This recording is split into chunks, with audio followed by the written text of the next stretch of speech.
Mereka kan apa namanya ramah-ramah biasanya, bukannya ada perlu apa-apa, ada yang bisa saya bantu. Nah, wehlah mencerat. Ya. Assalamualaikum warahmatullahi wabarakatuh.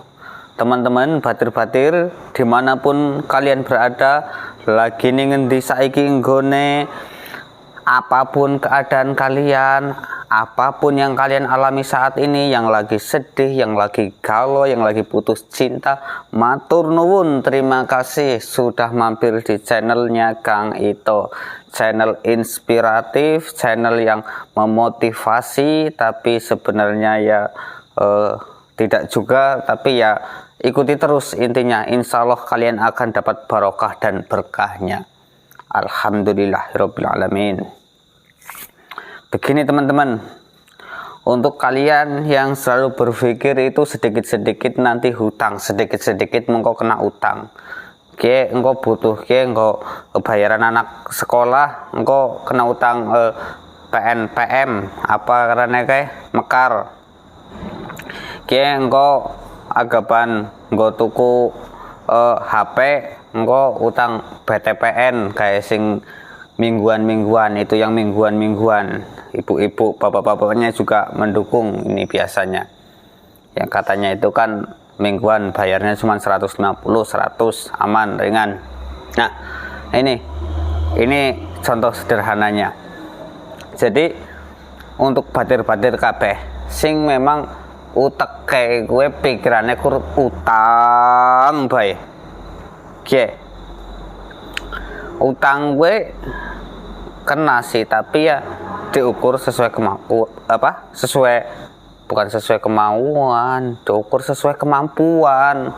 Dan salah maning ya gue. Jadi diukur sesuai kemampuan, bukan sesuai kemauan. Kalau sesuai kemauan ya orang namanya manusia ya penguteke bodol. Ya pengennya apa sih ngora ya gue. Wong penghasilan 50.000 sedina, pengen duwe mobil, penghasilannya 100.000 sedina, pengennya pesawat. Nah gue menungsa dadi utak kayak gue utang. Nah, jadi di sini saya ingin memberi pemahaman kepada kalian. Saya mencoba untuk sedikit mendalami ini. Karena begini teman-teman, ya hutang itu tadi orang apa-apa. Kalau hutang ya itu tidak masalah kita berhutang. Tapi ya ini tadi, kita itu kan kebanyakan kita orang Indonesia kan agamanya Islam ya. Harusnya Islam itu kan, bukan harusnya orang Islam itu ya tidak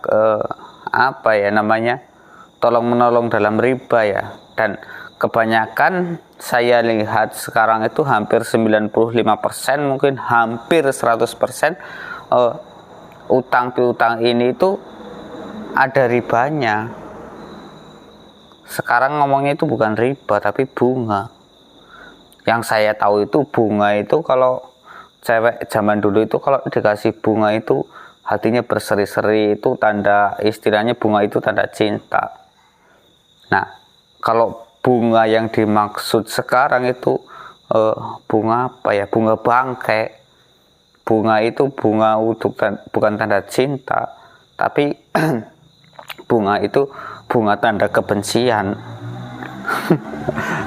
Ya menjerat sih, yaitu bungane semene. Bungane ringan, anggar utang bayar bungane kur 1%, anggar bank apa Bank Danamon apa bunganya gede tapi prosesnya ringan. Jadi kadang kita di masyarakat, ibu-ibu atau bapak-bapaknya itu kadang kalau ngobrol tentang bank ini, tentang apa namanya instansi ya, tentang apa namanya ya riba ini kayaknya asik. Mereka itu yaitu ngomongnya bunganya ringan, ini kalau angsurannya segini. Jadi ya ujung-ujungnya pikirannya kok utang duit ya gue. Enggak narane wisan blacklist kayak inyong sih ya yang utang. Kalau nama saya kan sudah blacklist. bukan seperti itu ya. Jadi Rika kue cerita pengalaman pribadi ya Kang Ito. Ya iya sih. Rika ngomong aja kue ini bukannya karena benci riba, tapi karena sakit hati wis blacklist Bob. Enggak seperti itu teman-teman. Jadi pengalaman saya ini jangan sampai kalian alami.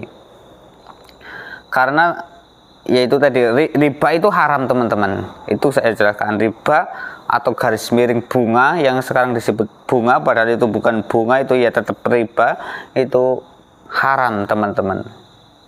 Nah, yang syariah itu perlu diteliti panjang lebar itu syariah bohongan itu menjerat juga.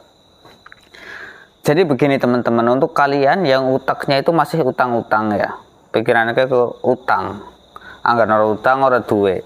Kalau tidak berhutang maka tidak punya. Ini salah satu mindset pemikiran yang salah.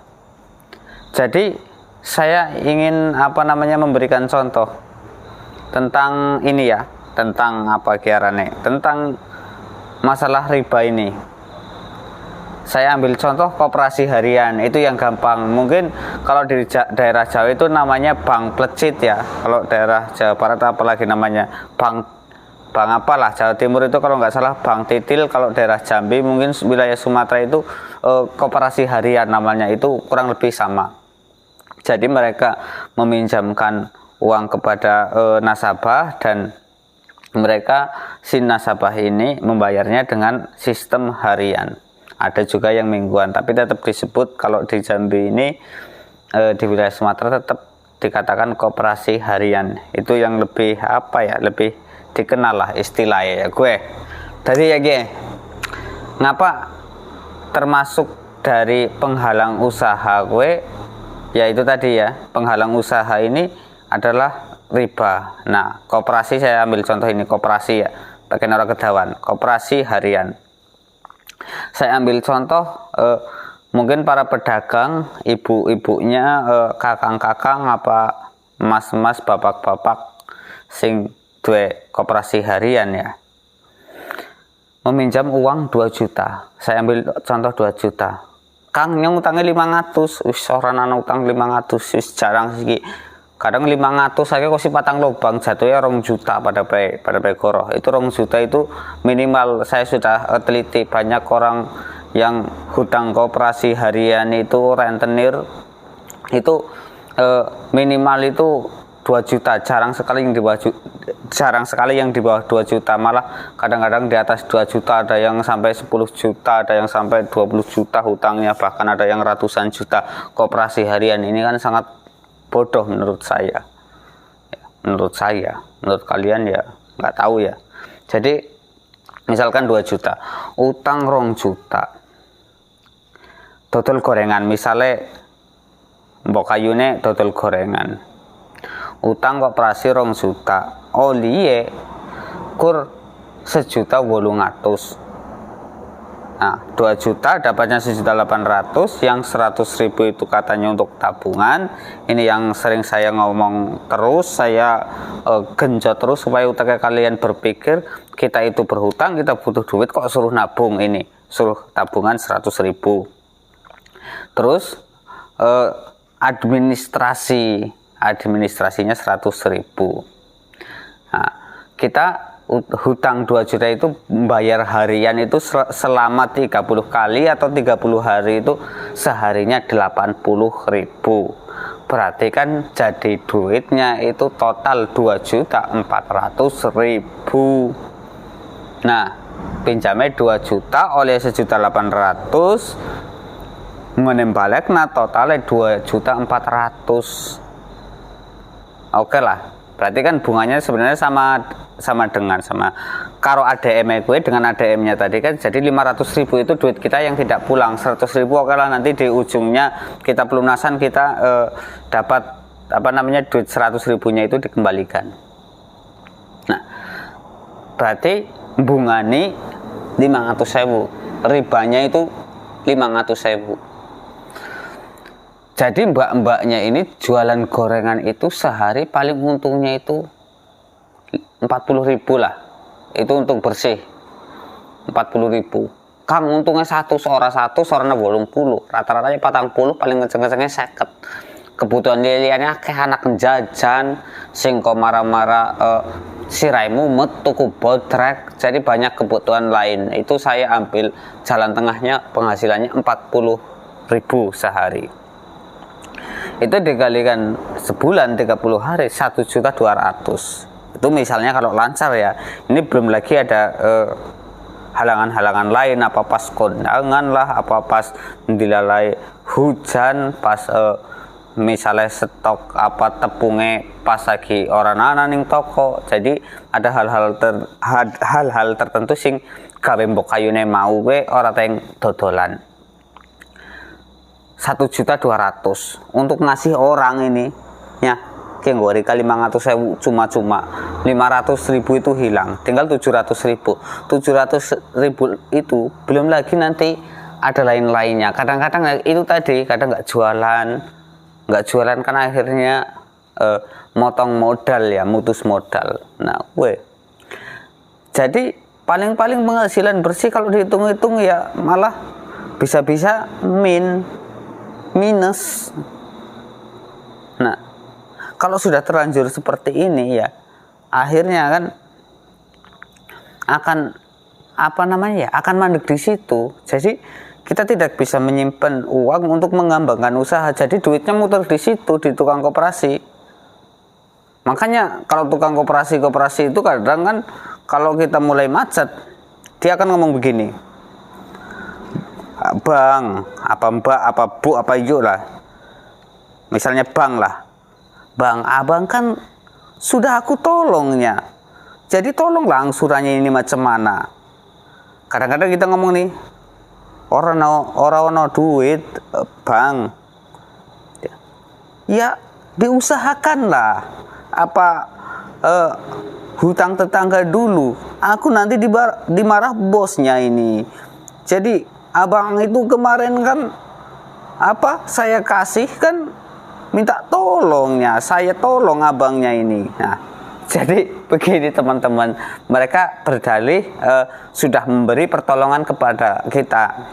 Mereka itu ngomong katanya sudah menolong kita. Ini tidak salah teman-teman, benar banget.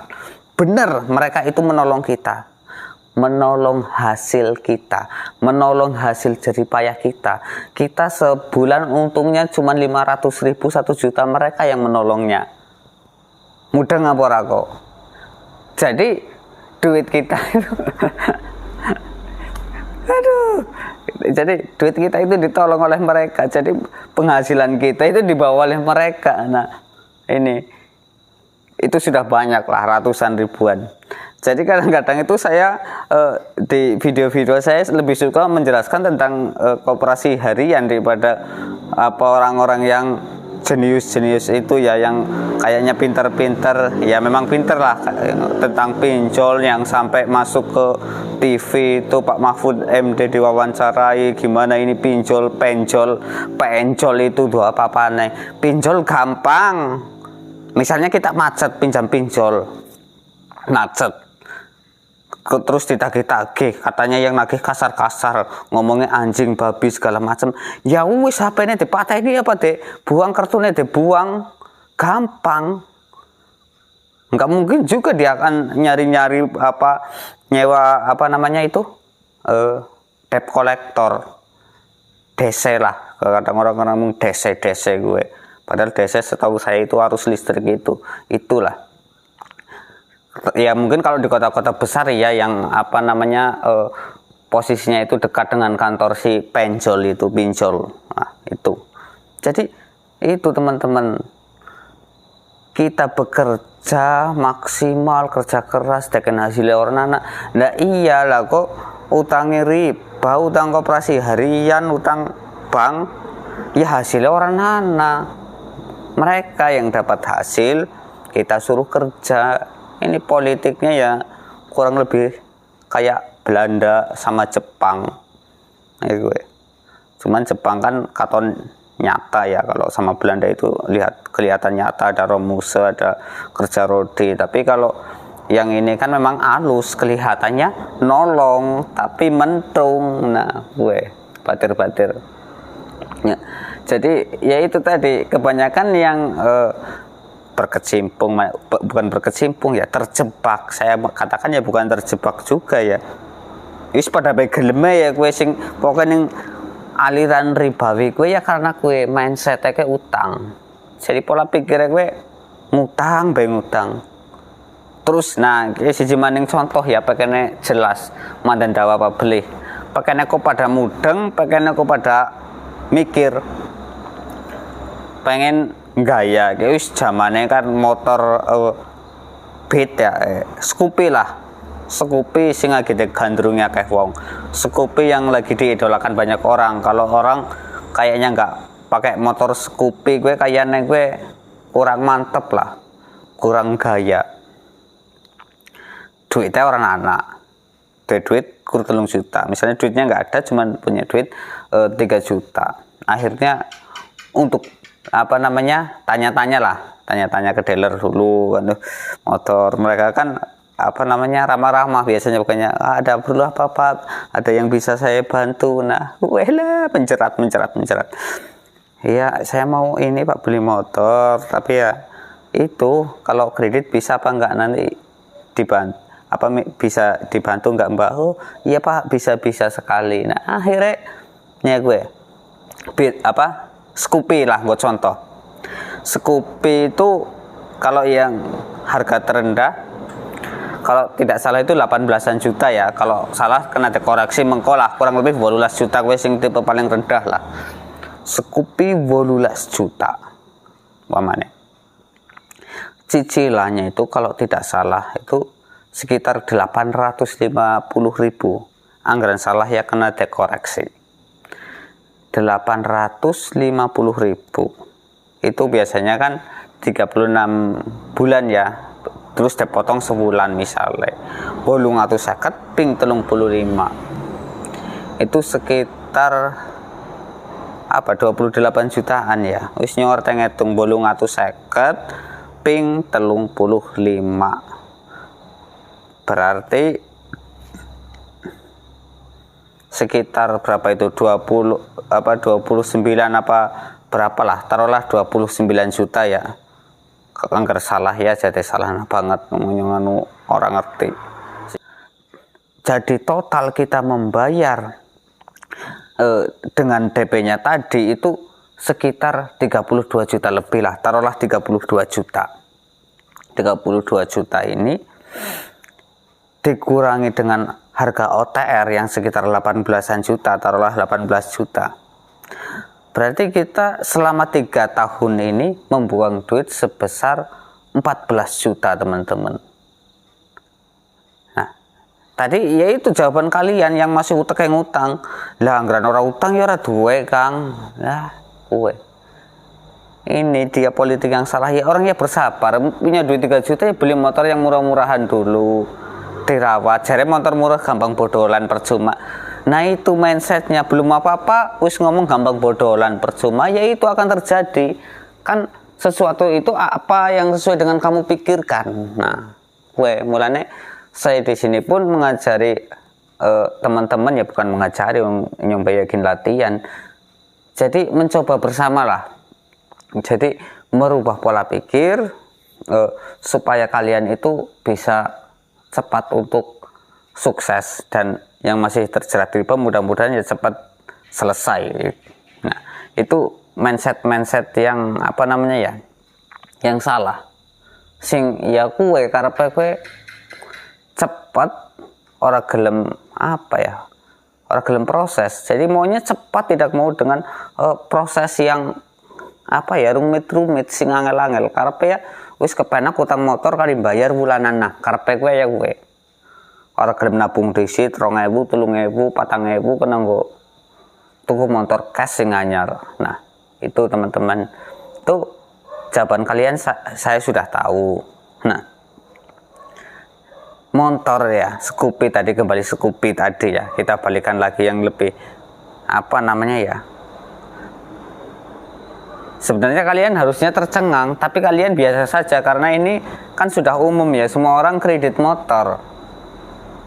Jadi kalian biasa saja. Harusnya kalian tercengang. Motor Scoopy tadi kita belinya misalnya kredit selama 3 tahun total 32 juta. Kan setelah 3 tahun lunas itu pasti keluar motor keluaran terbaru lagi, Scoopy terbaru. Misalnya Scoopy-nya itu agak jeber apa, mungkin ada sayapnya atau apa.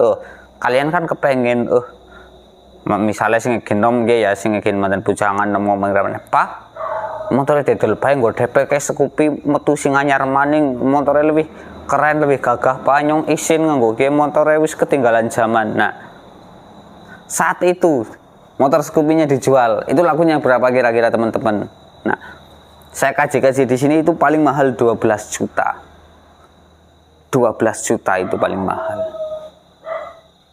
Jadi selama 3 tahun kita mengangsur plus dengan DP 32 juta kita jual dengan harga 12 juta. Berapa kerugian kita? 20 juta.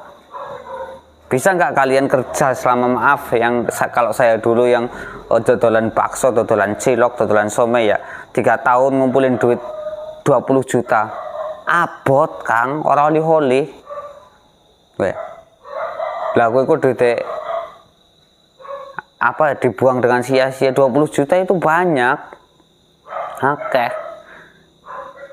Nah, itulah pemikiran-pemikiran yang harusnya itu kalian sadar. Jangan kalian itu selalu maunya ditolong untungnya, ditolong labanya. Batine kowe dijikoti wong, kita kerja keras, mereka yang dapat untung. Inilah penyebabnya. Jadi yaitu tadi mengapa saya mungkin membuat judul di video ini tuh riba itu sebagai penghalang jalan usaha. Mungkin teman-teman bertanya-tanya, itu kan Kang itu cuma menjelaskan itu. Jadi itu teman-teman, itu hanyalah gambaran. Harusnya kalian sudah paham. Jadi yang namanya riba ini ya, yaitu tadi kita kan misalnya sebulan itu harusnya untungnya itu 600.000. Kalau yang pinjam koperasi harian kan untuk bayar bunganya saja 500.000, harusnya untuk 600, jadinya 600. Kadang-kadang kan ada kendala-kendala ya teman-teman, entah anak sakit, entah nggak bisa jualan kayak yang saya sebutkan tadi. Akhirnya kan minus. Aturannya misalnya bayar bunga itu 500.000, karena mungkin penghasilannya cuman total bersih cuma 300.000 ya, untungnya itu jadi masih minus 200.000 untuk bayar bunga. Akhirnya nambah hutang lagi. Nah, ini akan semakin dalam. Dan pengaruhnya di penghalang usaha ini, pengaruhnya dalam usaha ini yaitu jadi kita itu tidak bisa berkembang. Harusnya kan misalnya sekarang jualan gorengan tempe sama jualan tempe sama tahu, kan pengennya itu tambah lagi kan jualan gorengan pisang juga, karena modalnya hanya sebatas itu, malah kadang-kadang berkurang. Jadi kan nggak ada modal-modal lagi untuk menambah barang dagangan. Nah, itu inilah penghalang-penghalangnya. Makanya saya sebutkan itu adalah sebagai penghalang usaha. Riba itu sungguh sangat penghalang usaha. Riba itu adalah penghalang usaha yang paling paling berbahaya. Bahaya banget teman-teman. Maning duwe koperasi harian, cicilan motor, utang bank nunggu ke rumah lah, mumet ngendat bae kena. Tapi enggak. Jadi nanti saya akan bahas solusi yang tepat dan akurat. Ini video ini saya ingin membuat mindset pikiran. Video ini saya ingin membuat mindset pikirannya batir kabeh sing ngeken utang bae kowe supaya berubah. Oh iya ya. Berarti selama ki nyung dilomponi. Nah, harus begitu, harus selama ki nyung tajen dilomponi. Kerja payah-payah sing oleh hasil wong liya. Kita kerja keras, yang berhasil orang lain. Nah, saya gue disit ya. Mungkin yang ya utaknya butuh decas juga, maklum. utek-utek standar yang pengen ora standar. Maklum, utek-utek standar, bukan utek-utek yang kelas-kelas cerdas lah. Ayo gue bae mbok disit. Matur nuwun, terima kasih sing wis menyaksikan kosi rampung videone nyong iki. Matur nuwun, sepisan maning wis disit. Assalamualaikum warahmatullahi wabarakatuh. Yeah.